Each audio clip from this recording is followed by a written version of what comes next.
Bonjour. Au lendemain des crimes perpétrés par le Hamas sur le sol israélien, Benyamin Netanyahou déclarait « Nous sommes en guerre ».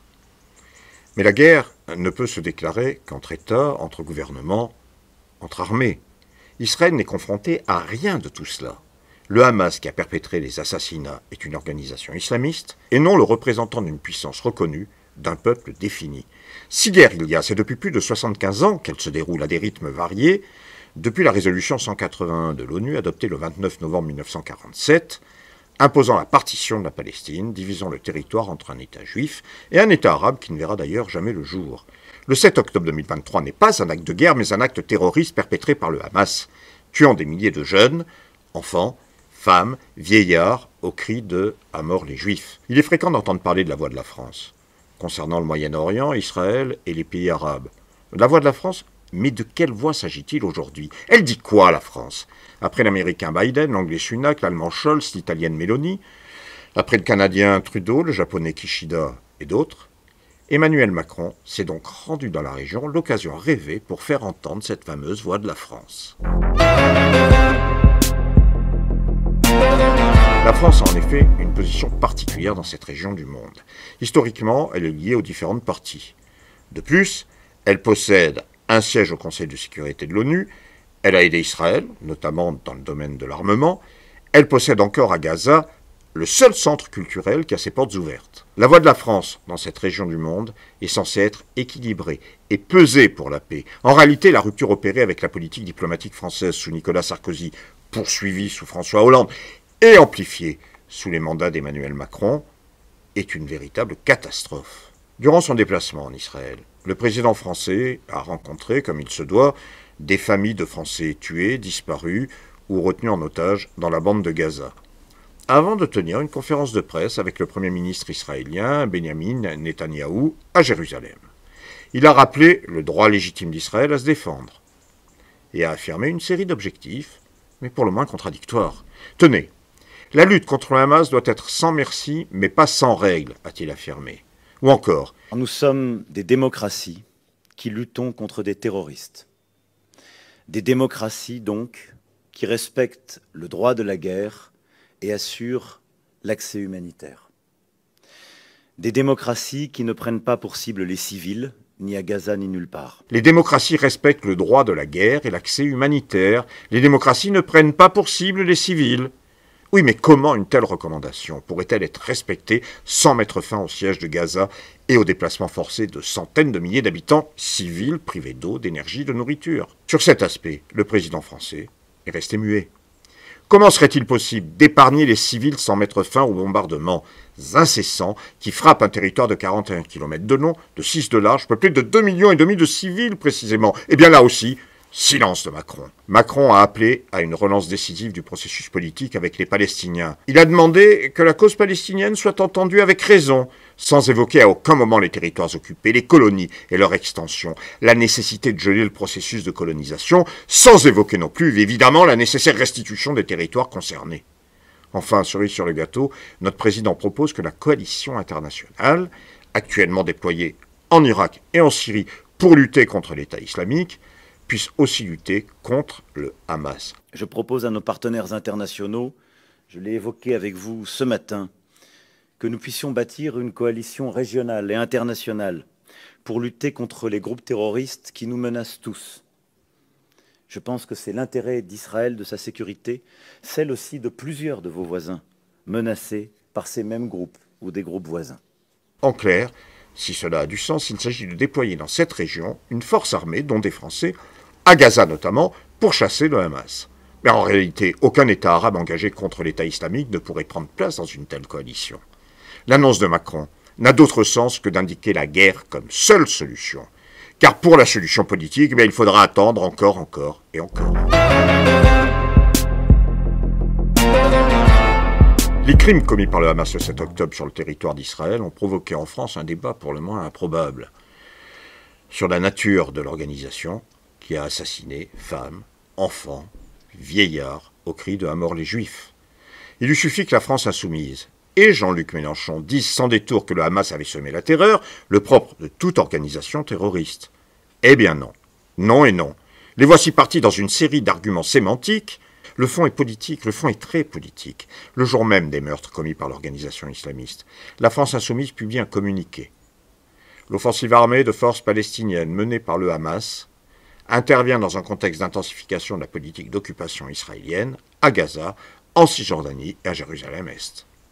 Ainsi, la France insoumise réduit les meurtres du Hamas à une simple offensive armée, réduit le Hamas à de simples forces palestiniennes et refuse de qualifier l'organisation islamiste terroriste, en renvoyant dos à dos gouvernement israélien et Hamas précisément. En réalité, la position de la France insoumise laisse penser que les meurtres des seconds seraient justifiés par la politique des premiers.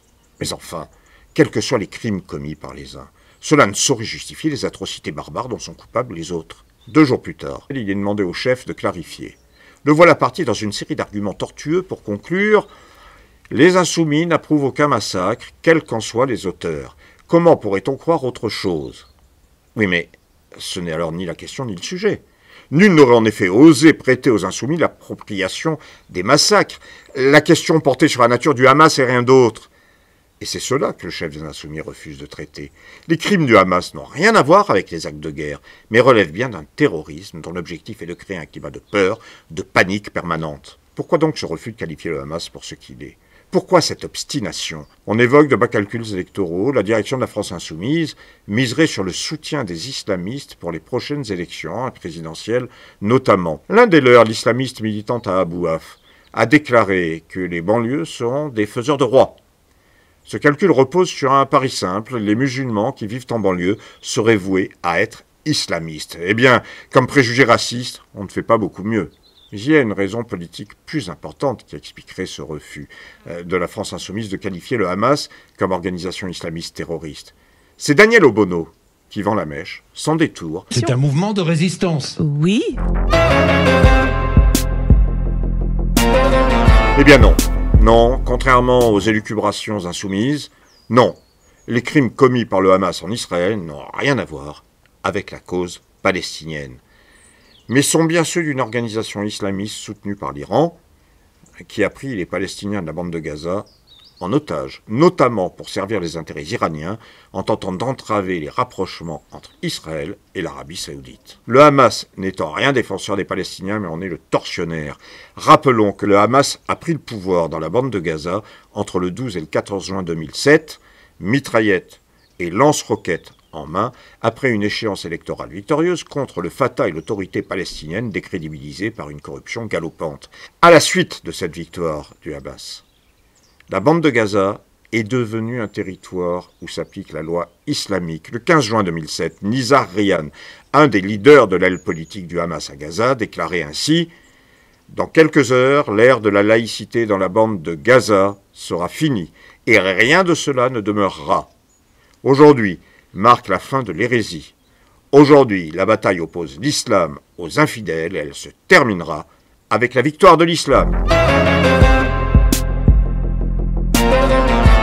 Et les Palestiniens dans tout cela. Ils sont aujourd'hui doublement victimes.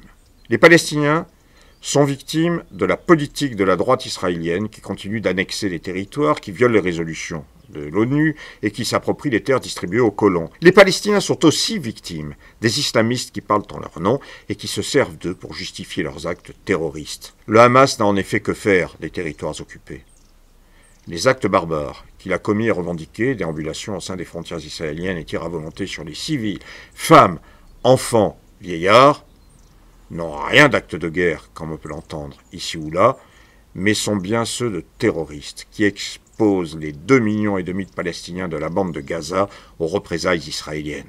Dans son égo démesuré et ses calculs électoraux absurdes, qui le poussent à refuser les évidences, eh bien Jean-Luc Mélenchon ne réalise même pas que le soutien tacite apporté au Hamas, malgré quelques rétropédalages qui ne font que souligner l'islamisation de la France insoumise, ce soutien est en réalité apporté à Netanyahou et à l'extrême droite israélienne qui n'en attendait pas tant. Le Hamas s'affirme en effet comme le principal allié de la droite et de l'extrême droite israélienne. Ponctuellement d'abord, la situation ouverte par le Hamas le 7 octobre ne peut que ressouder les Israéliens dans l'Union nationale, au moment même où le Premier ministre Benyamin Netanyahou est menacé.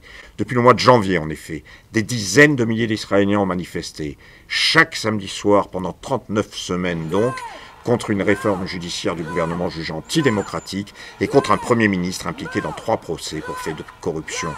Grâce au Hamas, eh bien cette page est pour le moment tournée. Le Hamas est aussi un soutien politique de Netanyahou. Cela fait des années que Netanyahou essaie d'installer cette vision du conflit, qui place Israël dans le camp du bien et les Palestiniens dans celui du mal. Il a même favorisé l'émergence du Hamas, au détriment de l'Organisation de libération de la Palestine, puis de l'autorité palestinienne, pour crédibiliser cette lecture. Il a tout fait en effet pour discréditer à la fois l'autorité palestinienne et le Fatah de Yasser Arafat, leader de l'OLP entre 1969 et 2004, au moment où celui-ci avait fait le pari de la paix. Quiconque veut empêcher l'établissement d'un État palestinien doit renforcer le soutien au Hamas et lui transférer de l'argent.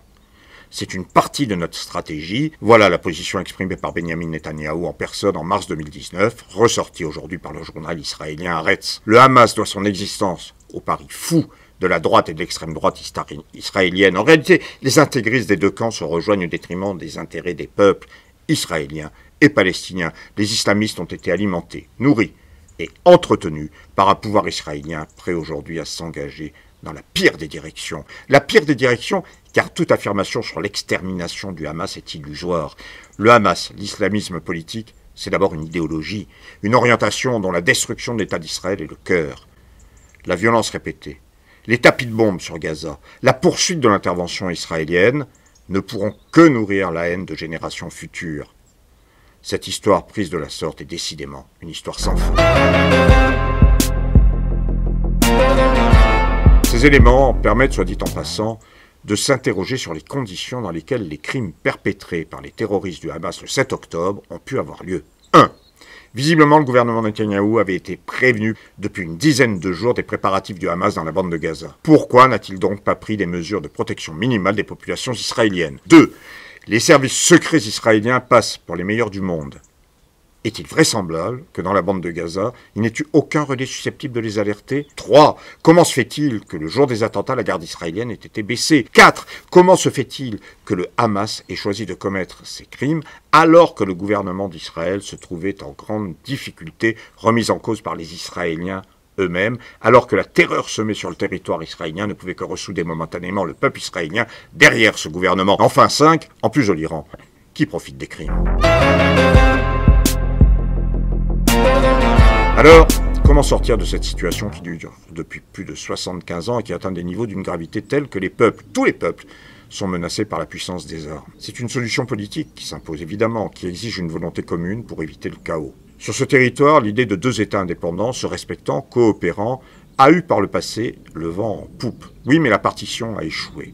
À moins d'envisager avec cynisme l'écrasement définitif des uns par les autres, la déroute de millions d'êtres humains, sans considérer d'ailleurs la menace que cela ferait courir bien au-delà des frontières moyen-orientales, existe-t-il à terme une autre solution que la constitution d'un État intégrant toutes les composantes de la région, bénéficiant toutes des mêmes droits sur la base d'une constituante souveraine permettant de définir la vie commune et démocratique? Pour cela, y a-t-il une autre solution que la destruction des intégrismes qui de toutes parts s'opposent au règlement de cette question? Il faut que chacun balaye devant sa porte. Tiens, puis la France devant la sienne aussi. Comment, par exemple, accepter un allié de la France et des États occidentaux comme le Qatar, qui héberge le bureau politique du Hamas, le finance, lui donne en partie la logistique dont il bénéficie? Faudrait-il tolérer que sur les maillots du PSG, par exemple, on trouve le logo du Hamas?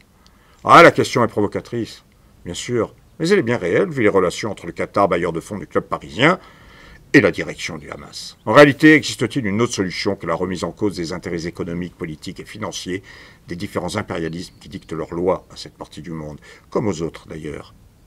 Existe-t-il une autre solution que l'émancipation des peuples pour établir une union sur un pied d'égalité, en se libérant de l'oppression, de l'exploitation, de l'obscurantisme, de l'intégrisme et du capitalisme qui, comme l'indiquait Jean Jaurès, porte en lui la guerre, comme la nuée porte l'orage? Voilà, c'est terminé pour aujourd'hui. Merci d'avoir suivi cette vidéo. Merci de bien vouloir cliquer sur le petit pouce quelque part sur l'écran pour lui permettre d'être mieux référencé. Et merci également, si ce n'est déjà fait, de vous abonner à cette chaîne, ce qui vous permettra d'en connaître directement les nouveautés. Vous pouvez, si vous le désirez, me retrouver sur le site La Sociale où avec quelques amis nous publions régulièrement édito, papier, analyse ou encore réflexion. C'est terminé pour aujourd'hui. Prenez soin de vous. Salut et à la prochaine.